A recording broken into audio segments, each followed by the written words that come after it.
संभल का माहौल बिगाड़ने में याचिका दायर करने वाले लोगों के साथ पुलिस और प्रशासन के लोग जिम्मेदार हैं। पुलिस के सिपाही से लेकर के अधिकारियों तक ने अपने सरकारी और प्राइवेट हथियारों से गोलियां चलाईं।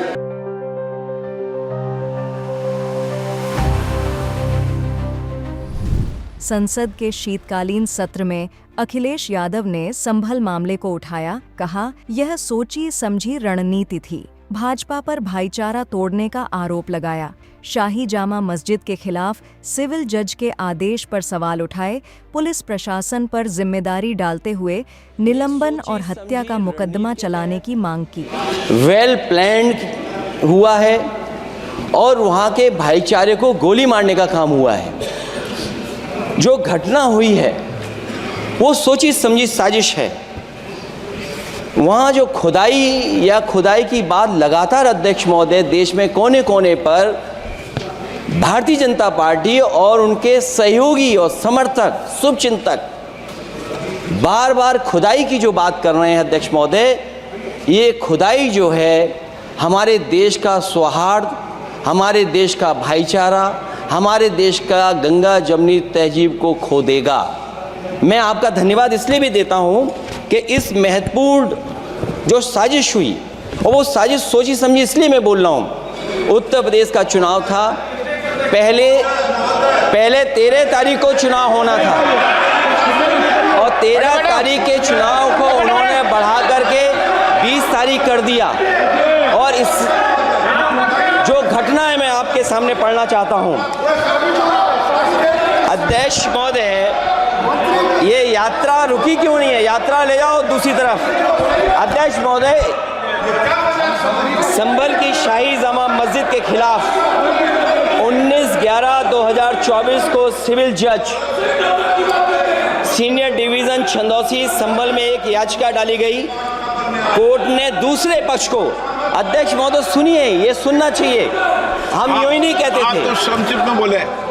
अध्यक्ष महोदय, हम यूं ही नहीं कहते थे कि संविधान ये मानती नहीं सरकार।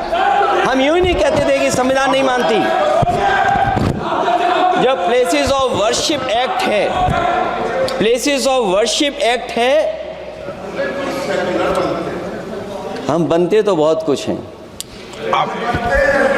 संभल के शाही जामा मस्जिद के खिलाफ 19/11/2024 को सिविल जज सीनियर डिवीजन चंदौसी संभल में एक याचिका डाली गई। कोर्ट ने दूसरे पक्ष को सुने बगैर उसी दिन 19/11/2024 को सर्वे के आदेश दे दिए। ताज्जुब की बात है संभल के जिलाधिकारी संभल और पुलिस अधीक्षक संभल आदेश को पढ़े बगैर 2 घंटे के बाद सर्वे के लिए पुलिस बल के साथ शाही जामा मस्जिद पहुंच गए। जामा मस्जिद की कमेटी, जनप्रतिनिधि, उलेमा इकराम, सभी अधिवक्ताओं ने सहयोग दिया। जिलाधिकारी संभल और पुलिस अधीक्षक संभल ने 2.5 घंटे सर्वे के बाद कहा सब सर्वे पूरा हो चुका है और अब रिपोर्ट कोर्ट को भेज दी जाएगी।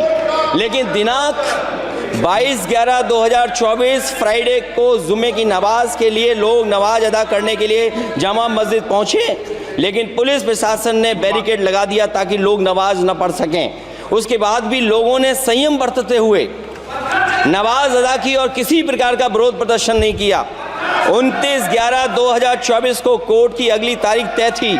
शाही जामा मस्जिद की कमेटी और मुस्लिम समाज के सभी लोग कोर्ट में केस की पैरवी के लिए तैयारी कर रहे थे, परंतु दिनांक 23/11/2024 की रात पुलिस प्रशासन द्वारा कहा गया 24/11/2024 यानी अगले दिन सुबह को दोबारा सर्वे किया जाएगा।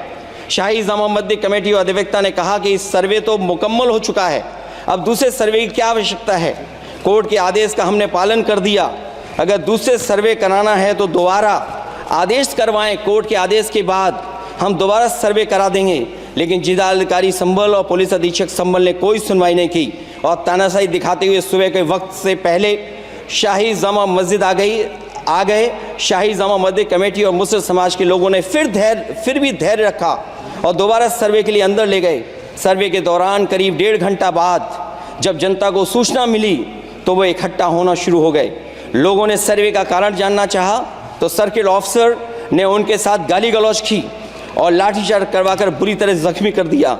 इसका विरोध करते हुए चंद लोगों ने पत्थर चलाए, जिसके बदले में पुलिस के सिपाही से लेकर के अधिकारियों तक ने अपने सरकारी और प्राइवेट हथियारों से गोलियां चलाईं, जिसका वीडियो रिकॉर्डिंग है, जिसके एवज में दर्जन लोग गोलियों से घायल हो गए हैं। 5 मासूमों जो कि अपने घर से सामान लेने के निकले थे, उनकी मृत्यु हो गई।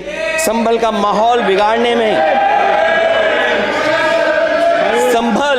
संभल का माहौल बिगाड़ने में याचिका दायर करने वाले लोगों के साथ पुलिस और प्रशासन के लोग जिम्मेदार हैं। इनको निलंबित किया जाना चाहिए और हत्या का मुकदमा चलाया जाना चाहिए, जिससे कि लोगों को इंसाफ मिल सके और आने वाले समय में कोई इस प्रकार की संविधान के खिलाफ और गैर कानूनी घटना को अंजाम न दिया जा सके।